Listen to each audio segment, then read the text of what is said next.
కొంతమంది విషయంలో ఏమవుతుందంటే వారి యందు ఒక గొప్ప విభూతి ఉన్నది, దానితో పాటే అది కనపడకుండా ఉండడానికి ఫలానా రూపంలో బూది కప్పి ఉంది. ఆ బూది తొలగిపోయేటట్టుగా ఊదితే వీళ్ళు వృద్ధిలోకి వస్తారని కనిపెడతారు కొంతమంది. కనిపెట్టి దారి చేస్తారు.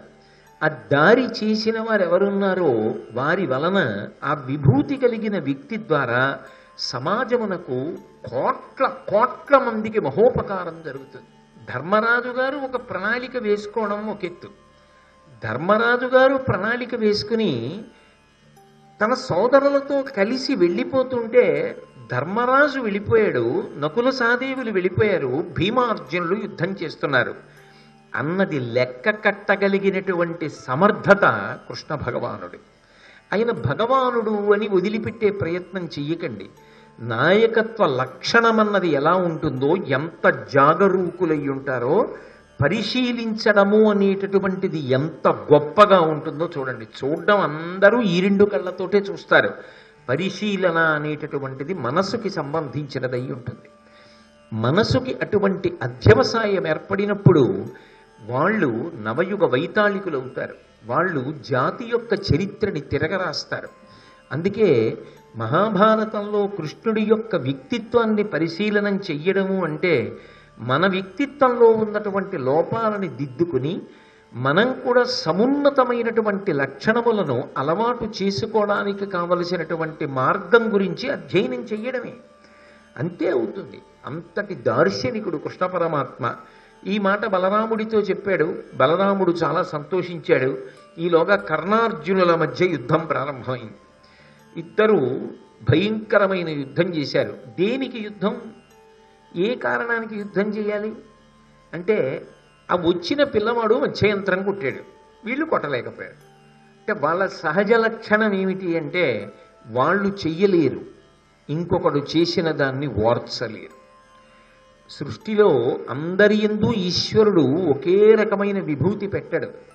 మనకన్నా గొప్పవాళ్ళు ఉండరు అనుకోవడం కన్నా అవివేకం లోకంలో ఇంకొకటి లేదు.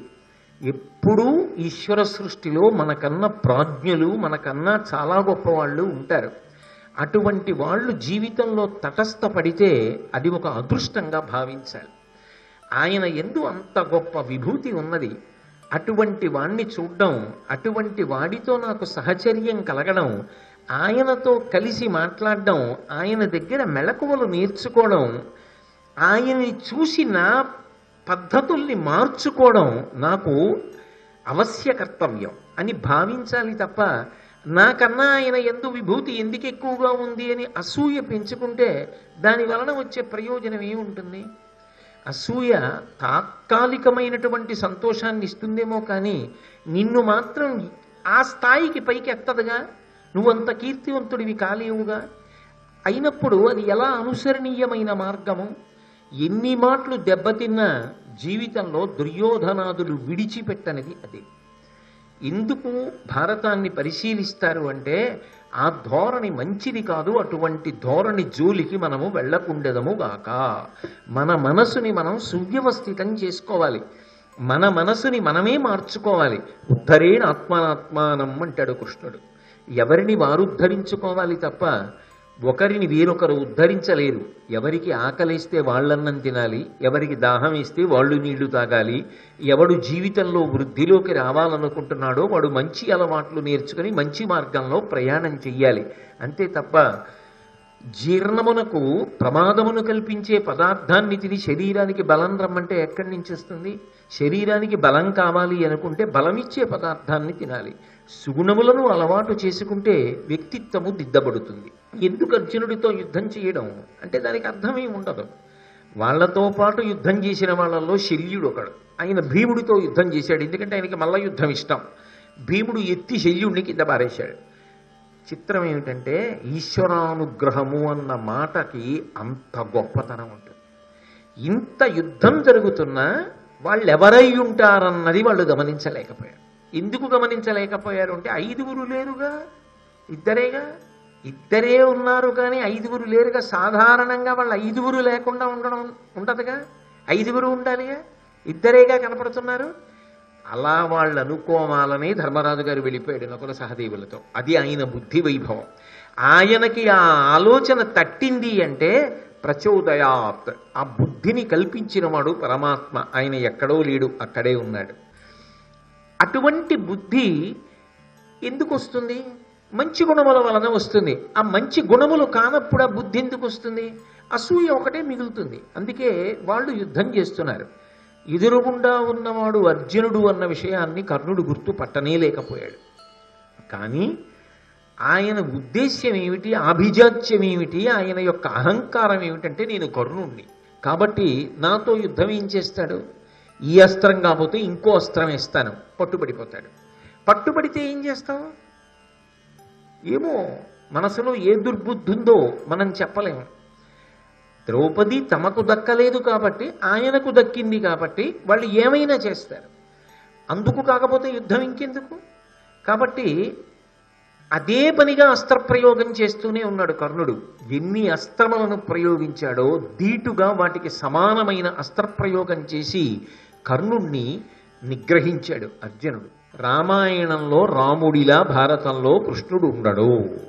సర్వసమర్థతను అణువణువున అడుగడుగున నింపుకుని ఉంటాడు. అందుకే పాండవులు ఎక్కడున్నారో అక్కడికి వెళ్ళాడు. వాళ్ళు ఏదో పర్ణశాలలో ఉన్నారు. ఎవరితో వెళ్ళాడు? బలరాముడితో కలిసే వెళ్ళాడు. లోకంలో ఒక విశేషం ఉంటుంది. ఏదైనా ఒకటి చెప్పే ముందే దాని గురించి ఒక ఆలోచన, ఒక ప్రణాళిక ఉండాలి. బలరాముడికి చెప్పాడు, వెళ్ళిపోయారు ముగ్గురు, ఇక్కడ ఇద్దరు ఉన్నారు, 5గురు పాండవులని చెప్పాడు.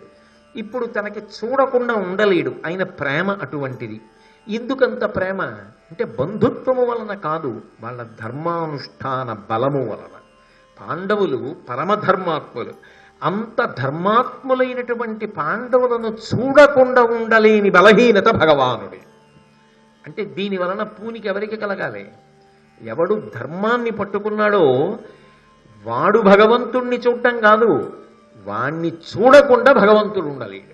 కాబట్టి ఇప్పుడు ఆయనే బయలుదేరి వెడుతున్నాడు. వెడుతూ అన్నయ్య నువ్వు వద్దులే, నేను ఒకసారి అలా వెళ్ళొస్తాను, నువ్వు ఇక్కడెక్కడైనా ఉండు అన్నాడు అనుకోండి. అంత అమాయకుడా బలరాముడు? పసిగట్టలేడా? అప్పుడు ఏమనుకుంటాడంటే నేను వస్తే ఏదో అవుతుందనే తను ఒక్కడే వెళ్ళి మాట్లాడొచ్చాడు. అన్నదమ్ముల మధ్య వైరం వస్తుందా? అంత దూరదృష్టి లేనివాడా? బలరాముడు కూడా వచ్చి చూసి గుర్తుపట్టినంత మాత్రము చేత వచ్చినటువంటి అప్రయోజనము ఏమీ లేదు. ఇప్పటికి ఈ సందర్భంలో ఏ విధమైనటువంటి అపకారము జరగదు పాండవులకి. అందుకే బలరాముడితో కలిసే వెళ్ళాడు. అది పర్ణశాల, చిన్న పాక. అందులో 5గురు, కుంతీదేవి, ద్రౌపది. ఇప్పుడు ఆమెను కూడా తీసుకొచ్చారుగా, అక్కడ ఉన్నారు. ఉంటే వెడుతూనే చూశాడు కృష్ణ పరమాత్మ. కానీ ఆ సందర్భాన్ని మహానుభావుడు నన్నయ్య గారు వర్ణించినటువంటి తీరు పరమాద్భుతం. ఆయన అన్నారు, రాజత్కీర్తులు వచ్చి కాంచిరనఘుల్ రాముండు కృష్ణుండు అయ్యజామీఢు అజాతశత్రు నృపలోకారాధ్యు ఉజ్జద్గుణ భ్రాజిష్ణున్ తమ మేనయత్త కొడుకున్ బాలార్కతుల్యోజ్వల తేజున్ భ్రాతృచతుష్క మధ్యగతు కౌంతేయాగ్రజున్ ధర్మజున్. సాధారణంగా ఏం చెప్పాలి? ఆ పర్ణశాలలోకి వెళ్ళిన తర్వాత 5గురిని చూశాడు, మేనత్త కుంతీదేవిని చూశాడు, ద్రౌపదీదేవిని ఒకవేళ అక్కడ ఉంది కాబట్టి చూశాడు అని అనాలి. కానీ అలా చూడలేదుట కృష్ణుడు. పద్యాన్ని చాలా జాగ్రత్తగా పరిశీలించాలి. నన్నయ్య గారు అంటున్నారు, రాజకీర్తులు వచ్చి కాంచిరనగుల్ రాముండు కృష్ణుండు. బలరాముడు కృష్ణుడు ఇద్దరు ఆ పర్ణశాల లోపలకు వచ్చారు. వచ్చి చూశారు. ఎవరిని చూశారు? కంటికి చూడడం ధర్మం కదా. ఇంతకాలం తర్వాత చచ్చిపోయారు అనుకున్న వాళ్ళందరూ కనపడితే సంతోషంగా అందరి వంక ఇలా చూస్తారా? చూడరా? అలా చూడలేదుట ఆయన. అందరి వంక చూడలేదుట. ఎవరిని చూశాడు అంటే అయ్యజామీఢు. అజామీఢుడు అనబడేటటువంటి ఒక మహారాజు ఏ వంశంలో వచ్చాడో ఆ వంశంలో వచ్చినటువంటి వారు, ఆ వంశంలో మహాపురుషులు ఉంటే వాళ్ళ పేరు చెప్తారు. అజామీఢుడు ఆ వంశంలో గొప్పవాడు. అందుకని ఆ అజామీఢుని వంశంలో వచ్చిన వాణ్ణి, అజాతశత్రువుని, అంటే మరి ధర్మరాజుకి శత్రువులు లేకపోవడం ఏమిటండి, అక్కడ ఉన్నారు కదా అంటారేమో. వాళ్ళ దృష్టిలో ధర్మరాజు శత్రువు, ధర్మరాజుకి శత్రుభావన లేదు. అది ఆయన గొప్పతనం, ధర్మరాజు గారి గొప్పతనం అక్కడ ఉంది. అయ్యజాత శత్రు నృపలోకారాధ్యు.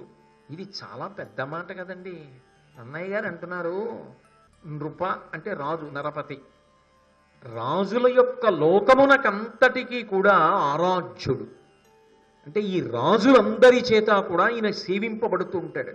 ఎవరి గురించి చెప్తున్నారు అసలు? అక్కడ అలాంటివాడు ఎవడున్నాడా పర్ణశాలలో? అలాంటివాడు అయితే పర్ణశాలలో ఎందుకుంటాడు, తాకలో ఎందుకుంటాడు? అంతఃపురంలో ఉండాలి. నృపలోకారాధ్యు ఉజ్జద్గుణ భ్రాజిష్ణుం. అద్భుతమైనటువంటి గుణములు కలిగినటువంటి వాడు. తమ మేనయత్త కొడుకున్, బలరామకృష్ణులు వాళ్ళ మేనత్త కొడుకుని చూస్తున్నారు. బాలార్క తుల్యోజ్వల తేజున్. బాలార్కుడు, బాలసూర్య బింబం ఎలా ఉంటుందో అటువంటి తేజస్సు కలిగిన వాణ్ణి. భ్రాతృ చతుష్క మధ్యగతు. ఇటుపక్క ఇద్దరు తమ్ముళ్ళు నిలబడితే మధ్యలో కూర్చున్నటువంటి వాణ్ణి. అంటే ఒక పక్క భీమార్జునులు, ఒక పక్క నకుల సహదేవులు ఉండగా మధ్యలో కూర్చున్నవాణ్ణి. కౌంతేయాగ్రజున్, కుంతీదేవి యొక్క పెద్ద కొడుకుని. ధర్మజున్, ధర్మరాజుని చూశారు. అదేమిటి, పాండవులందరినీ చూడలేదా? చూడరా? మేనత్తని చూడరా? ఒక్క ధర్మరాజునే అలా చూశారా? అప్పుడు మిగిలిన వాళ్ళకి చూసావా, ధర్మరాజుని ఒక్కడనే చూశాడు, మనం వంక కూడా చూడలేదంటే వాళ్ళకి కొంచెం బాధగా ఉండదా? అన్నిటినీ మించి ధర్మరాజు నృపలోకారాజ్యుడు ఎలా అయ్యాడు? అసలు రాజ్యం ఏదైనకి ఇప్పుడు?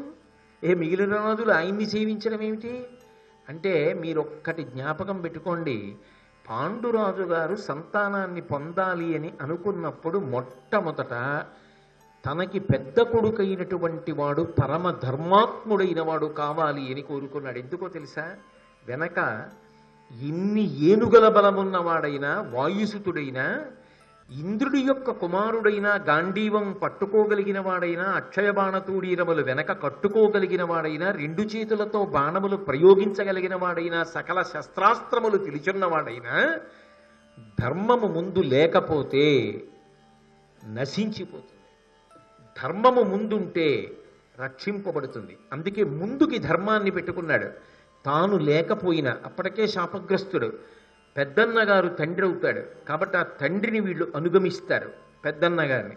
పెద్దన్నగారు ధర్మాత్ముడైన తమ్ముళ్ళు కాపాడబడతారు. ఈ జాతి ధర్మానికి పట్టాభిషేకం చేసింది. కాబట్టి ఈ నలుగురు ధర్మం వెంట తిరుగుతూ ఉంటారు. వాళ్ళకి అన్నగారు ఏం చెప్పాడో అది పరమ ప్రయోజనం. అంటే అన్నగారి కోరిక తీరింది, వాళ్ళ కోరిక తీరింది. అన్నగారు పట్టాభిషేకం పొందాడు, వాళ్ళు పొందారు. అన్నకి రాజ్యం వచ్చింది, వాళ్ళకు వచ్చింది. అన్న సుఖపడ్డాడు, వాళ్ళు సుఖపడ్డారు. అన్న కష్టపడుతున్నాడు, వాళ్ళు కష్టపడుతున్నారు. ఆయనకి కానిది వాళ్ళకి అవదు. వాళ్ళకి అక్కర్లేనిది ధర్మరాజుకు అక్కర్లేదు. వాళ్ళు సంతోషపడితేనే ధర్మరాజు సంతోషపడతాడు. అంటే ఇప్పుడు ధర్మరాజు వంక చూస్తున్నాడంటే కృష్ణ భగవానుడి యొక్క ప్రసన్నమైన దృక్కులు వెళ్ళి ధర్మరాజు మీద పడ్డాయి. పడిన తరువాత తొందరలో ఆయన రాజరికానికి వెళ్ళి రాజసూయాగం చేస్తాడు. రాజులందరూ వచ్చి ఆయన్ని సేవిస్తారు. ఆ తర్వాత వెంటనే రాజసూయాగం చేశాడా లేదా? రాజ్యాన్ని పొందాడా లేదా? హస్తినాపురానికి పిలిచి మరీ ఇచ్చాడా లేదా? ఖాండవ ప్రస్థాన్ని కట్టాడా లేదా? కట్టిన తరువాత మహానుభావుడు అద్భుతమైన రాజసూయాగాన్ని చేశాడా లేదా? అంటే భగవంతుని యొక్క అనుగ్రహ దృక్కులు ఎప్పుడు పడ్డాయో అప్పుడే మన భవిష్యత్తు బంగారు బాటని ఏర్పాటు చేసుకుంటోంది అని గుర్తు. అందుకే అందరి వంక చూడక్కర్లేదు, ధర్మరాజు వంక చూశాడు అంటే అది ఒక్క ధర్మరాజుకే కాదు అభ్యున్నతి, అందరికీ అభ్యున్నతి కలగడానికి ధర్మరాజు వంక చూశాడు. అలా కనపడ్డాడు కృష్ణ పరమాత్మకి. ఒక వ్యక్తి కనపడేటప్పటికి పరమేశ్వరుడు ప్రసన్నుడై చూస్తాడా? అది జన్మధన్యత. నేను ఎంతసేపు కూర్చుంటే మాత్రం ఆయన నా వంక చూడనప్పుడు ప్రయోజనం ఏముంది దానివల్ల? మనం చూడడం కాదు, ఆయన చూడడం సంతోషం. ఆయన ఎవరిని చూస్తున్నాడు? ఎవరి పట్ల ఆనుకూల్యత ప్రదర్శించాడు? పైకి కటిక దరిద్రులు కానీ ధర్మాత్మలు. ఆయన చూపు వెతుక్కుని వెళ్ళి వాళ్ళ మీద పడింది. వాళ్ళు రాబో కాలంలో సకల రాజలోకము చేత సేవింపబడవలసిన వాళ్ళు. నీటిలో దుంప ఉంటుంది, నీటిలోనే చాప ఉంటుంది, నీటిలోనే కప్ప ఉంటుంది, నీటిలోనే పీత ఉంటుంది. తామర దుంప ఎప్పుడు వచ్చిందో అంతకన్నా ముందు నుంచి చేపలు కప్పలు పీతలు ఉన్నాయి. తామర తూడు పుట్టినప్పుడు ఇవి ఉన్నాయి. తామర తూడు నీటి పైకొచ్చినప్పుడు అవి ఉన్నాయి. తామర మొగ్గ పుట్టినప్పుడు అవి ఉన్నాయి. తామర పువ్వు వికసించినప్పుడు అవి ఉన్నాయి. తామర పువ్వులో తేనుందని మాత్రం వాటికి తెలియదు. ఎవరికి తెలుసో తెలుసా? ఇక్కడి వాడు కాడు, ఎక్కడి వాడు. పక్కన అరణ్యంలో ఉందొక తుమ్మెద. ఆ తుమ్మెదకి తెలిసి తామర పువ్వులో తేనుందని. అది వెతుక్కుంటూ వచ్చి తామర పువ్వు మీద వాలి తేనె తాగింది. పక్కనున్నాయని కప్పలు తాగుతాయా, చేపలు తాగుతాయా, పీతలు తాగుతాయా? పక్కనున్నట్టు కనపడతాయి. తాగడం వాటి జన్మలో వాటికి రాదు. అనుబంధము అంటే ఏం చెప్తారంటే తామర పువ్వు పీత, తామర పువ్వు కప్ప, తామర పువ్వు చేప పక్కనున్నంత మాత్రము చేత చెప్పబడదు. ఏది చెప్పబడుతుంది అంటే లోకంలో తామర పువ్వు భ్రమరము ఈ రెండే చెప్పబడతాయి. పువ్వు తుమ్మెద అంటాం తప్ప పువ్వు కప్ప, పువ్వు చేప, పువ్వు పీత అంటామా? అనం. అలాగే కృష్ణ పరమాత్మ ఎంతకాలం తర్వాత ఆది పర్వంలో పాండవులకు కనపడ్డాడు? పాండవులు ఎప్పుడు కృష్ణుణ్ణి చూశారు? అంత గొప్ప అనుబంధం వాళ్ళ మధ్య ఎందుకు ఏర్పడింది అన్న ప్రశ్న తేకండి. అది తామర పువ్వుకి తుమ్మెదకి ఉన్న సంబంధం. అంతకుముందు ఎందరెందరో పక్కన ఉండొచ్చు, వాళ్ళకి పాండవులు ఎవరో అర్థమయ్యే అవకాశం ఉండదు. వాళ్ళ ధర్మం ఏమిటో వాళ్ళకి తెలియదు, వాళ్ళ వైభవం ఏమిటో వాళ్ళకి తెలియదు, వాళ్ళతో కలిసి ఉన్న అదృష్టం ఏమిటో వాళ్ళకి తెలియదు. అందుకే వాళ్ళతో కలిసి బ్రతకడం జీవితాంతం చేత కాలేదు. రాజ్య విభాగం చేసుకోలేకపోయారు. సంతోషంగా అన్నదమ్ములమని బ్రతకలేకపోయారు. వాళ్ళ మీదకి యుద్ధానికి వెళ్ళారు, మడిసిపోయారు. అందుకే పాండవులకు శ్రీకృష్ణ పరమాత్మకి ఉండేటటువంటి అనుబంధము అంత గొప్ప అనుబంధము. తదనంతర కాలమునందు ద్రౌపదీదేవి యొక్క వివాహం జరిగింది. అప్పటికి బలరామకృష్ణులు వెళ్ళిపోయారు. ఎక్కడి వరకు ప్రయోజనమో అక్కడి వరకే ప్రయోజనం. ఇది బాగా గమనించాలి. ఎంత బాగా పరిచయం ఉన్నవాడైనా అయి ఉండొచ్చు, ఎంతసేపు అవసరమో అంతసేపే అక్కడ ఉండాలి. అది దాటి మీరు ఉన్నారనుకోండి, మీరు బరువు అవ్వచ్చు, చెప్పలేము. ఎందుకో తెలుసా? ఆయన పని ఆయనకుంటుంది, మీ పని మీకుంటుంది. మీ పని మానుకోవడం మీకు తప్పు, ఆయన పనికి అడ్డెళ్ళడం కూడా మీకు తప్పు. అందుకే ఎంతసేపు ఎక్కడ ఉండాలో అంతసేపే ఉండాలి తప్ప అది దాటి ఉండకూడదు. అలా ఉండడం మంచి లక్షణం కాదు కూడా. అది అందరికీ అబ్బేటటువంటి గుణం కాదు. టైం మేనేజ్మెంట్ అని ఇవాళ ఏదో పెద్ద విషయం చెప్తారు. కృష్ణుడి కన్నా టైం మేనేజ్మెంట్ ఉన్న వాళ్ళు ఉంటారా? ఏం చెయ్యాలో అది చేశాడు. నేను ఇంత చేశానని ఏమైనా చెప్పాడా? అక్కర్లేదు, చెయ్యడం నా కర్తవ్యం అనుకున్నాడు. జరిగినది కనపడుతుంది. మీరు వెతుక్కోవాలి, ఎవడు చేశాడు నాకు ఈ ప్రయోజనాన్ని. వాడు ప్రాజ్ఞుడు, వాడు పండినవాడు. అందుకే నేను చేశానని కృష్ణుడు చెప్పడు. నీకు భగవంతుడు ఒక శక్తిని ఇచ్చిన తర్వాత ఒకరికి ఒక ఉపకారం చెయ్యగలిగితే అది నీకు తృప్తినివ్వాలి తప్ప అది 10 మందికి చెప్పుకోవలసిన అవసరం లేదు. అంతకన్నా ఆయన ఉండడు, ఎందుకంటే అవసరం లేదు. అంతకన్నా ఎక్కువ ఉన్నాడు అనుకోండి, మీరే ఆలోచించండి. బలరామకృష్ణులు ఇద్దరూ కలిసి ఏదో పర్ణశాలలోకి వెళ్ళారట, అక్కడే ఉంటున్నారట వారం రోజుల నుంచి అని తెలిసింది అనుకోండి. కౌరవులకి కనిపెడతారా? కనిపెట్టరా? ఉండి ఏం సాధించినట్టు? గ్రహించినది కంటితో చూసి ఆనందపడ్డావు, 2 మాటలు మాట్లాడావు, విడిపోయావు, చాలు. హృదయములు మాట్లాడుకున్నది పుస్తకములలో రాయడానికి వీలు లేనంత ఉంటుంది. నోటితో మాట్లాడుకున్నది ఒక కాగితం మీద 4 వాక్యాలతో రాయడానికి సరిపోయినంత కూడా ఉండదు. హృదయాలు మాట్లాడుకున్నది వ్రాయడానికి పుస్తకాలు సరిపోవు. కబీర్ దాస్ గారు అదే అంటాడు, ధరతీ సబ కాగజకరవు లేకిని సబ బనరాయ్ సాత సమందికి మసికరవు హరిగుణ లిఖాన జాయ్ అన్నాడు. నేను ఈ భూమినంతటినీ కాగితం చేసుకుని, 7 సముద్రాల్ని సిరా చేసుకుని, అరణ్యములలో ఉన్న చెట్లన్నిటినీ తీసుకొచ్చి కలం చేసుకున్నా నేను ఆ కలంతో హరి యొక్క గుణములను వ్రాయలేను అన్నాడు. పదార్థములు ఎందుకు సరిపోలేదు అంటే ఆయన హృదయమునందుండేటటువంటి భావనకి ఈ పరికరములు సరిపోవు రాయడానికి. అది ఒక గొప్ప విశేషం. అది పాండవులు కృష్ణుడు కలుసుకున్నటువంటి సన్నివేశంలో ఆయన అనుగ్రహం. పాండవులు ఎక్కువ మాట్లాడకపోవడంలో వాళ్ళ వినయం, వాళ్ళ విధేయత అర్థం అవుతాయి. మాట్లాడడం చేతకాక మాట్లాడని వాళ్ళు పాండవులు కారు, అంతకన్నా ఎక్కువ చెప్పుకోవడం చేత కానివాడు కృష్ణుడు కాడు. కానీ చేసినది చెప్పకుండా ఉండి అనుగ్రహించి ఎంతసేపు ఉండాలో అంతసేపే ఉండి వెళ్ళిపోవడంలో కృష్ణుని దార్శనికత, అలాగే ప్రవర్తించడంలో పాండవుల యొక్క వినయం ద్యోతకమవుతాయి. అది పరిశీలించినప్పుడు మన జీవితంలో మనం ఎప్పుడు ఎక్కడ ఎలా ప్రవర్తించాలో మనకు అర్థం అవుతుంది. ద్రౌపదీదేవి యొక్క వివాహం జరిగింది. జరిగేటప్పటికి తెలిసిపోయింది లోకానికి వాళ్ళు పాండవులు అన్న విషయం. ఎందుకంటే అప్పటికి వ్యాస భగవానుడు వచ్చి చెప్పేశాడు వాళ్ళు పాండవులు అని చెప్పేశాడు. దృష్టజ్యుమ్నుడు వచ్చి పరిశీలించాడు, చాటుగా ఉండి తెలుసుకున్నాడు. కాబట్టి ద్రౌపదీదేవి వివాహ సమయానికి మాత్రం పాండవులకు కట్న కానుకలనన్నిటినీ కూడా బలరామకృష్ణులు ద్వారకానగరం నుంచి పంపించారు. మానవీయ సంబంధములు అన్న మాటకి పట్టాభిషేకం చూసారా? కాశీలో ఆ చింతామణి గణపతి దేవస్థానం నిర్వహించేటటువంటి ఆయన పరిచయం అయ్యారు. ఆయన ఓ మాట అన్నారు, మా నాన్నగారు ఎప్పుడైనా కానీ ఊరు వెళ్ళరండి గంగా స్నానం పోతుందని, ఎప్పుడైనా ఎక్కడికైనా వెళ్ళి ఏ ఊళ్ళోనైనా ఎవరింట్లోనైనా అన్నం తింటే ఆయన ఎంత జ్ఞాపకం పెట్టుకుంటారంటే వాళ్ళ ఇంట్లో శుభకార్యం జరుగుతున్నప్పుడు ఆయనని పిలవకపోయినా ఆయన వాళ్ళకి బహుమానము పంపిస్తారు. ఎందుకని అంటే వాళ్ళింట అన్నం తిన్నాను రా అంటారు ఆయన. అంత జ్ఞాపకం పెట్టుకుంటారు. అది కృతజ్ఞతాభావము, అనుబంధము అన్న మాటకు అర్థం. ద్రౌపదీ వివాహమునకు బలరామకృష్ణులు రాకపోయినా బలరామకృష్ణులు కానుకలు పంపించారు. అంటే ఎంత వాత్సల్య బుద్ధో, ఎంత అనురాగమో, ఎంత ఆత్మీయతో భగవానుడు కూడా ఆ మనుష్యుల మధ్య సంబంధాలకి ఎంత పెద్దపీట వేశాడో మనకు అర్థం అవుతుంది.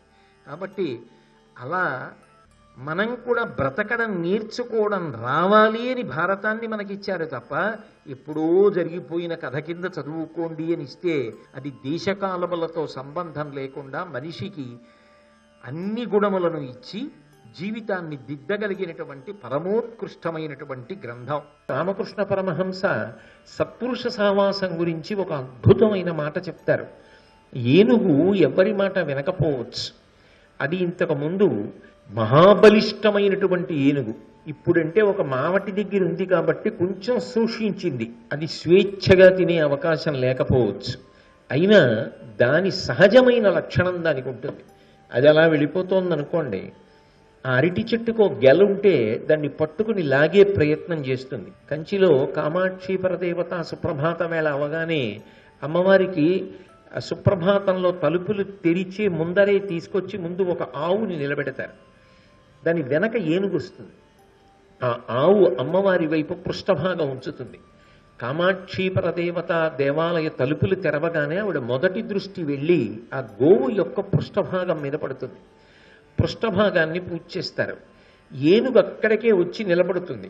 ఈ ఆవు వెళ్ళిపోతే గజ పూజ చెయ్యాలి. ఈ ఏనుగు ఏం చేస్తుంటుందంటే ఆవుకి పెట్టడం కోసం తెచ్చినటువంటి పళ్ళు అవి అక్కడ పెడితే అది అక్కడ నిలబడ్డా తొండం చాపితే అందుతుంది కదా, కొంచెం ఒళ్ళు చాపి తొండం చాప బుట్ట అందుకునే ప్రయత్నం చేస్తుంది.